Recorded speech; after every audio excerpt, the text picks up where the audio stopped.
Hi guys and girls, welcome to another saVRee Nuggets video, the second in the series. In our last video we took a look at this ship. This ship is a 210,000 ton container ship. It's about 400 meters long, about 60 meters wide. And as you might imagine, it takes quite a lot of effort to push this thing through the water.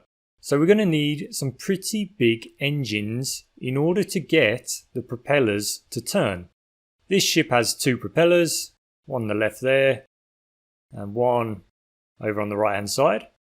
So let's pull up another model and have a look at where the engines are that drive these propellers. So here's our container ship again. Let's just zoom in. You can see we've got some containers down in the hold. Come a little bit to the right here, we can see we've got our engine. This is actually a 6-cylinder engine. 1, 2, 3, 4, 5, 6. And those Christmas tree shaped items on the top of the engine, they are actually exhaust gas valves. We'll have a look at those in a moment. You can see the engines line up quite nicely with the funnels. That's because we want to get the exhaust gas out of the ship as quickly as possible, or out of the engine. And then we've got a propeller shaft, and the propeller shaft comes along here and it connects to our propeller. And I'm going to start the engine and our propeller begins to rotate. And that's how we push the ship through the water. We've actually got two of these engines, and I think now we can go and take a look at this engine in more detail. And here we are. Once again, we've got our 6-cylinder inline diesel engine. This is a large 2-stroke marine diesel engine. And you can see it's got quite a unique design. There's some parts here that you don't typically see on a normal 2-stroke engine. 2-stroke engines are only ever used really for very small applications, lawnmowers, leaf blowers, motorcycles and things like that, and for very large applications like for pushing 200,000 ton ships through the water. Despite the name, this type of engine does not usually burn diesel fuel oil or diesel.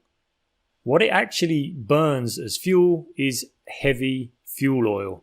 And heavy fuel oil is quite nasty stuff, it's quite sticky.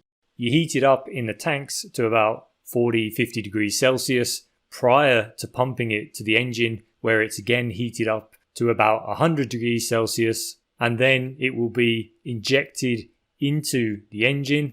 I can actually show you an injector on the top here. This item here is a fuel injector, and we use that fuel injector and one on the opposite side. Usually there's actually 3, we've got 2 here, and we'll pass the fuel down this pipe into the injector, and we inject the fuel into the combustion space. How much fuel are we burning? Well, it depends upon how fast you want the ship to go. I looked up some of the facts and figures associated with the engines of the container ship that we were looking at a moment ago, and to give you a rough idea of how much fuel these engines might be burning, you're looking at between 150 to 250 tons of fuel a day. Although this type of engine is a 6-cylinder engine, the largest engine in the world, which is also used for a single screw or single propeller E-class container ship, has 14 cylinders. The engine itself weighs over 2,300 tons. So you can start to see now why we might consume 250 tons of fuel a day. The crankshaft alone weighs 300 tons. That's 660,000 pounds. A single piston weighs 5.5 tons. That's 12,000 pounds. Here's an image of me. You get an idea of the scale of just how big this engine is. A lot of people like to talk about brake horsepower when they're talking about engines. Personally, I like to use kilowatts. But either way, this 14-cylinder engine produces 84,000 kilowatts of power.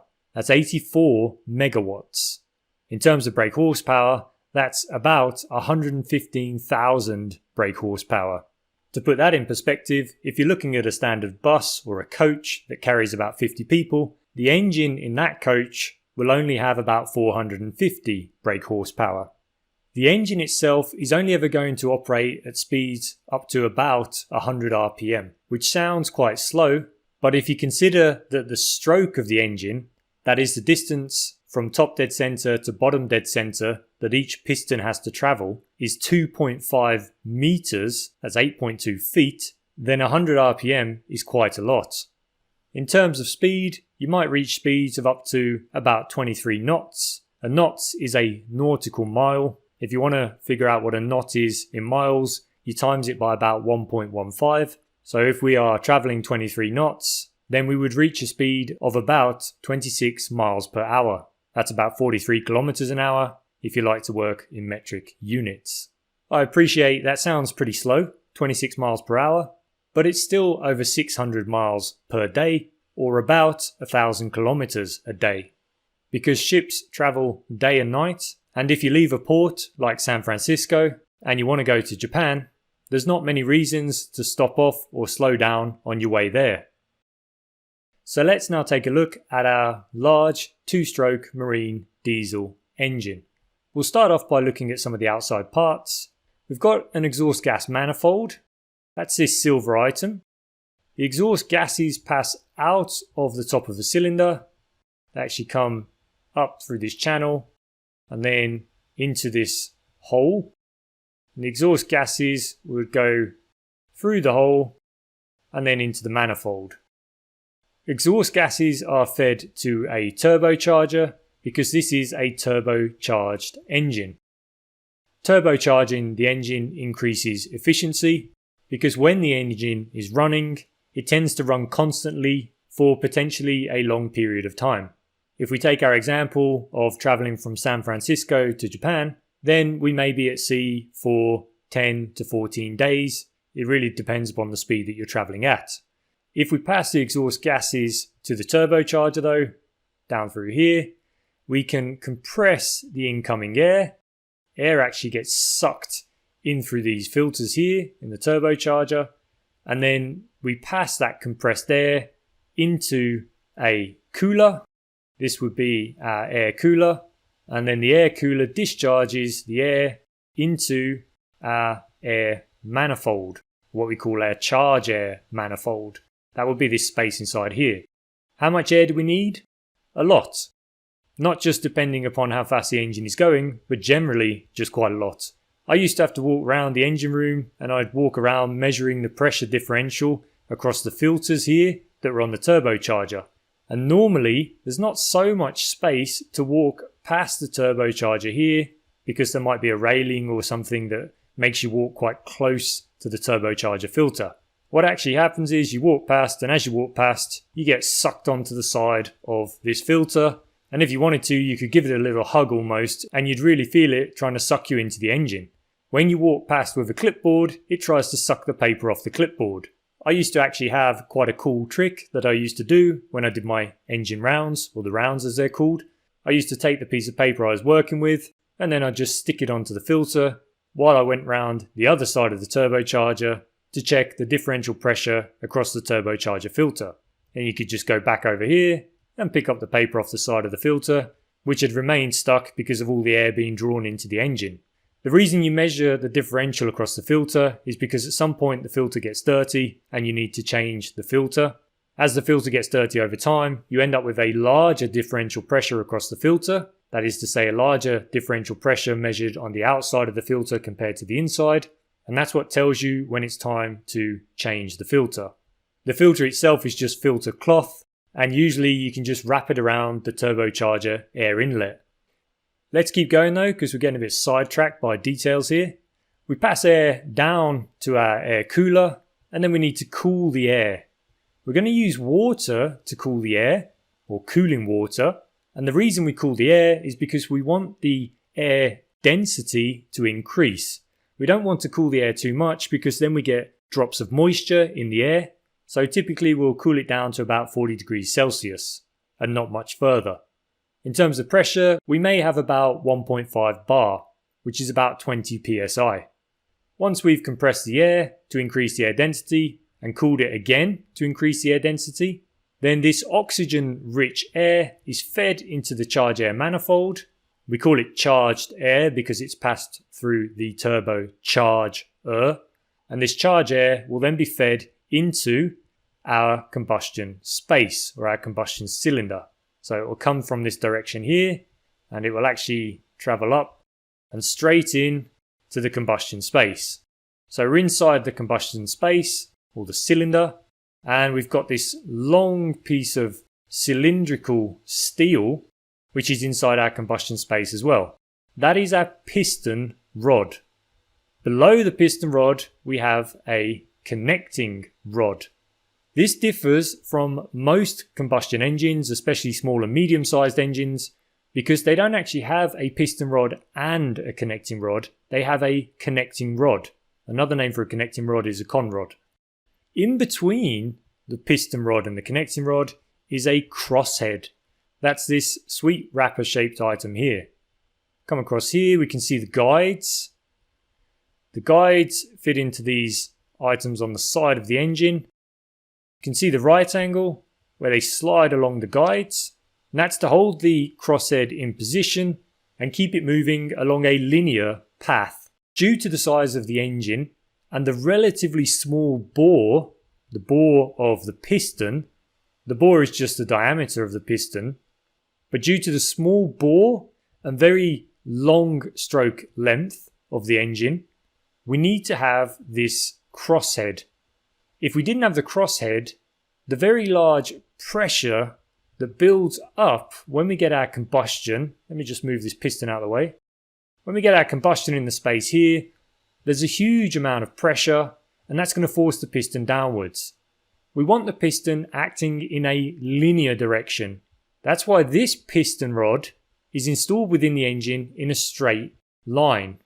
It's parallel with the cylinder. In smaller engines this isn't the case, but with larger engines we have to do this because the bore is so small compared to the stroke length and because we don't want these loads being applied onto the crankshaft at an angle.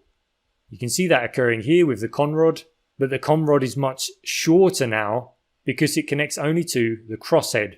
If we didn't have this arrangement, then what we'd end up with is a very long connecting rod that would have to stretch from the top of the piston, so say the piston head here, all the way down to where it connects with the crankshaft. So this place here. That's quite a large distance, maybe about 4 meters I would say, and that's simply too long.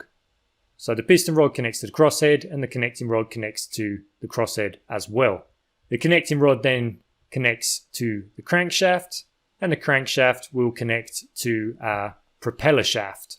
After that, the propeller shaft connects to the propeller, but only after it's been passed through several bearings and what they call a stern tube seal. The stern tube seal is what stops water entering the vessel through the space between the propeller shaft and the ship's hull.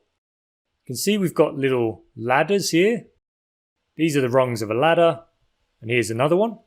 These get very slippery. You can climb into the crankcase and use these rungs to have a look around inside the crankcase.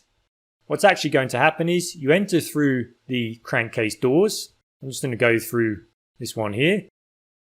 And then you can climb around and inspect the area. Maybe you've got to disconnect. Let's just imagine for a moment we've got to disconnect the piston rod from the crosshead. So we'd need to get into this space here. And then you all stand around, hook up some hydraulic bolt tensioners. And then you have to try and undo the nuts using this hydraulic equipment. And then you can separate the piston rod from the crosshead. Notice on the other side, if we go over here, this item is not a crankcase door. Let's just go out of the engine. We can do a little spin. So what is it? If it's not a crankcase door, why do we even have it? You can see there's quite a few of them. Well, the reason we have them is because they're what are called crankcase explosion doors. I know, doesn't sound very good, does it?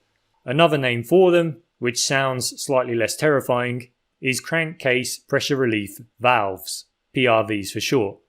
Why do we have them? Well, inside this engine, there's going to be lubrication oil. A lot of it. Tons of it. Usually sitting at the bottom of the engine here, but also covering all of the internal surfaces of the engine, especially within the crankcase. If this oil gets heated up, maybe there's a hot spot between the bearings. Let's just say for a moment where our conrod connects to the crankshaft. There'll be a bearing that we can't see about here and here.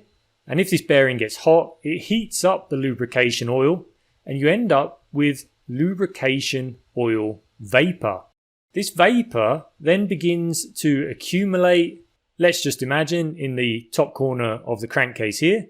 And this cloud of oil vapor will get bigger and bigger, and eventually it might actually reach back onto the hot spot that originally created it. If this happens, we might end up with combustion. If that happens, we might end up with an explosion. And if that happens, then all of these valves on the side of the engine here are designed to pop open and relieve the pressure in as safe a way as possible. The alternative to relieving the pressure in this manner is that the doors get blown off the engine and the crankcase maybe explodes. The other disadvantage when this occurs, and it used to happen in the past before they started using these pressure relief valves or pressure relief doors, is that after the initial explosion, air is then free to enter into the crankcase, and you end up with another explosion, and it's bigger than the first. This scenario has killed engineers in the past, which is obviously not good, because the last thing you want to happen when you're walking around in the engine room, maybe you're doing your rounds at 4 o'clock in the morning, is to walk past here and then have the engine explode. So to try and stop this occurring, you'll constantly sample the air within the crankcase, and if the oil vapor level becomes too high, if there's a bit too much oil in the air or suspended in the air, then you'll get an alarm and you can slow the engine down or even shut the engine down. If for any reason that doesn't occur and you do have an explosion, at least you have these pressure relief valves or these pressure relief devices on the side of the engine, and they can relieve some of the pressure in a safe manner. When you go into the crankcase, it's actually quite funny because you put on these white paper suits and that stops you carrying any dirt and grit, etc. into the engine. And then you go inside, and the first time I went inside, nobody bothered to tell me that everything's covered in lubrication oil and just how slippy it is. So you reach into the crankcase, let's just say we're going in here, you grab hold of the ladder there, you put your foot on the ladder rung that's a bit further down, and then you put your weight on your foot, and then your foot slips, and you end up just hanging on for dear life with your one hand on the rung of the ladder up here. It's incredibly slippy inside because everything is coated in very slippy lubrication oil. Despite this, it's always good to go inside the engine. It's always quite a unique opportunity because how often do you ever get the chance to walk around inside an engine? So we've talked about some of the main parts. Maybe we should have a look at what happens when we start the engine. We don't start the engine with the starter motor or anything like that. You can turn the engine over very slowly using what's called a turning gear, and it will move a lot slower than this. Typically it's going to take over a minute for the engine to do one complete rotation using the turning gear. But you can see now that the engine is running. If you want to increase the speed a little bit, maybe we can add some more fuel. And then we can pause the engine again. I mentioned that we can use a turning gear to turn the engine very slowly. The reason we do this is because when we start the engine, we use compressed air. We're going to feed compressed air into the combustion space in order to drive the piston downwards towards the crankshaft. So let's imagine for a moment we feed compressed air into the engine. The piston is pushed down, and we need to give the piston momentum, all of the pistons, in order that they can draw air in and then race back up. And that's what gives us our initial compression ignition cycle. Once we have injected fuel into the combustion space, the engine then no longer requires compressed air. It can keep going using the momentum that it gets as we inject fuel and get combustion. But in order to get that initial momentum, in order to get the compression and the high temperature and pressure rise that we need in order to get combustion, we use compressed air. It's called a compressed air starting circuit, or start air. So what's happening when the engine is running? The piston moves down to bottom dead center. The piston rod is sliding through this item here. This is called a stuffing box, and it's what we use to separate the crankcase from the area above it, which contains the cylinder and the air inlet ports, etc. The piston head has piston rings. It's these black items here, and they seal the space between the piston head and the cylinder. So air is passing into the cylinder through these ports. The piston then begins to travel up from bottom dead center up towards top dead center. And as it does so, the pressure and temperature is increasing. We get enough of a temperature increase in order to ignite fuel that is fed into the cylinder through the injectors. Here is one of our injectors. There'll normally be 2 or 3, typically 3. The piston gets to the top of the cylinder. We get our controlled explosion, and then the piston begins to move back down again. And as it does so, it's going to push the crosshead down along its guiding rails, and then the crosshead connects to the crankshaft via the conrod, and the process repeats. What's interesting here is that we've got the air coming in at the bottom of the cylinder, and then we've got the exhaust gas passing out of the top of the cylinder in what they call a uniflow arrangement. There are 3 main scavenging modes that you're likely to encounter. Scavenging is the process of taking fresh air into a cylinder and removing exhaust gases from a cylinder. That's called scavenging. And the exhaust gases that are produced after combustion have to pass by this exhaust gas valve. Let's just zoom out. The exhaust gas valve is now open.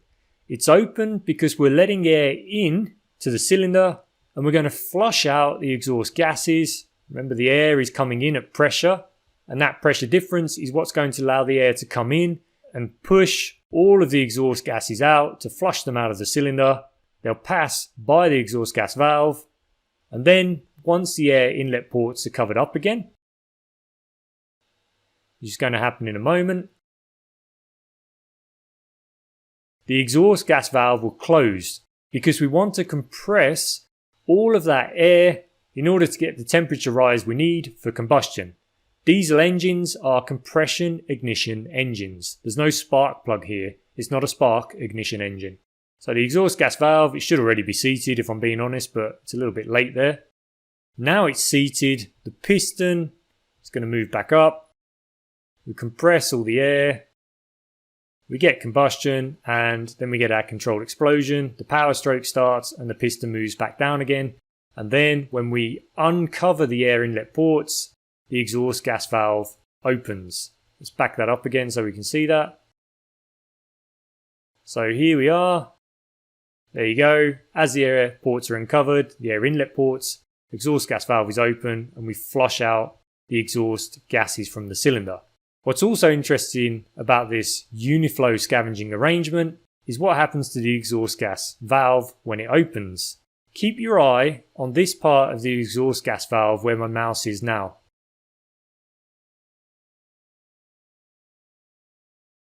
Exhaust gas valve opens and rotates. Now, why would we rotate the exhaust gas valve?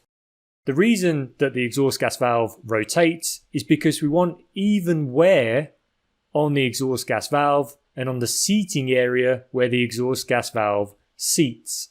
In order to get even wear, we put these vanes onto the valve spindle or the valve stem, and as the exhaust gases pass up and out of the cylinder, they're going to pass over these vanes, and those vanes cause the exhaust gas valve to rotate.